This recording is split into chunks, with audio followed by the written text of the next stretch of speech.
Long ago, after the people of Israel entered the Promised Land, they turned away from God and began worshipping idols. So God allowed their enemies, the Midianites, to overpower them. The Midianites would invade their land during harvest time, destroying crops, stealing animals, and leaving the Israelites with nothing. The people became so poor and terrified that they hid in caves. Finally, they cried out to God for help. One day, a young man named Gideon was secretly threshing wheat inside a wine press, hiding from the Midianites. As he worked quietly, an angel of the Lord appeared and said, "The Lord is with you, mighty warrior." Gideon looked up in disbelief. He replied, "If the Lord is with us, why has all this happened to us? Where are all the miracles our ancestors told us about?" The angel answered, "Go in the strength you have and save Israel out of Midian's hand. Am I not sending you?" But Gideon hesitated. "How can I save Israel?" he said. "My clan is the weakest, and I am the least in my family."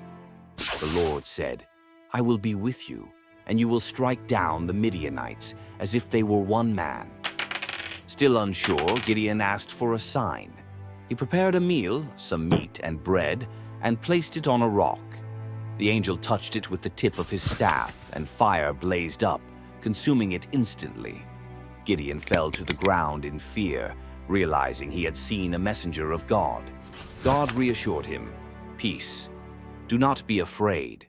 You will not die." Gideon built an altar there and called it, "The Lord is Peace." That night, God told Gideon to tear down his father's altar to Baal and cut down the Asherah pole beside it. In its place, he was to build a new altar to the Lord. Gideon obeyed, but because he was afraid of his family and the townspeople, he did it at night. When the people discovered what he had done, they wanted to kill him. But his father, Joash, said, "If Baal is truly a god, let him defend himself." From then on, people called Gideon Jerubbaal, meaning, "Let Baal defend himself." Soon after, the Midianites gathered their armies in the valley to fight Israel. Gideon blew a trumpet and called the tribes of Israel to join him, but he still doubted, so he asked God for another sign. The fleece test. He said, "If you will save Israel by my hand, let the fleece be wet with dew and the ground dry." The next morning it happened exactly that way. Still unsure, he asked again. This time the fleece was dry and the ground was covered with dew.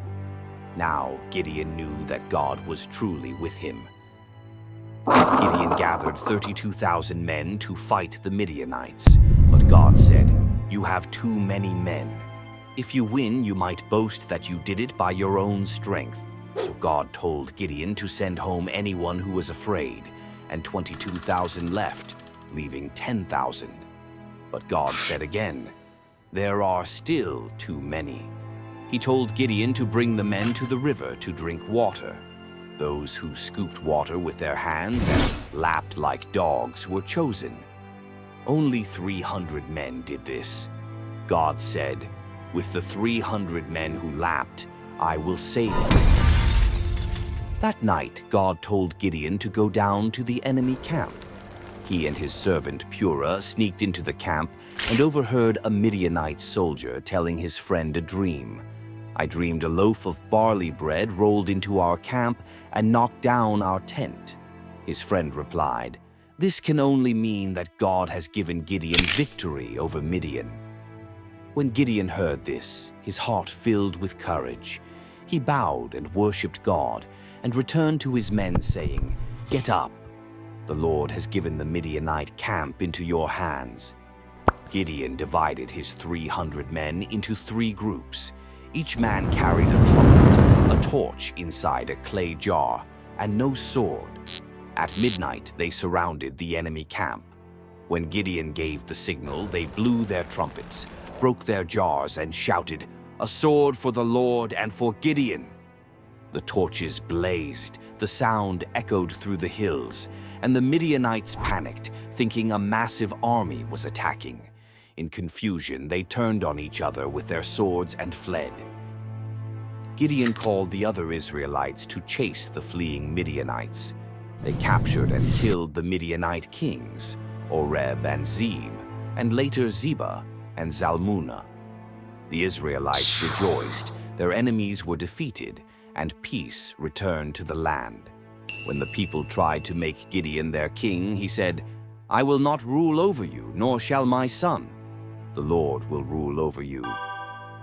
After Gideon's victory, Israel enjoyed 40 years of peace. Though Gideon was not perfect, his story reminds us that God can use anyone, even the weak and fearful, to do great things. Victory comes not from numbers, but from faith and obedience. When God calls you, He also equips you. Courage grows when you trust in God's voice. Gideon began as a man hiding in fear, but he became a mighty warrior through God's power. His story shows that faith can turn fear into strength, and obedience brings victory. Even when life seems impossible, remember, the Lord is with you, mighty warrior.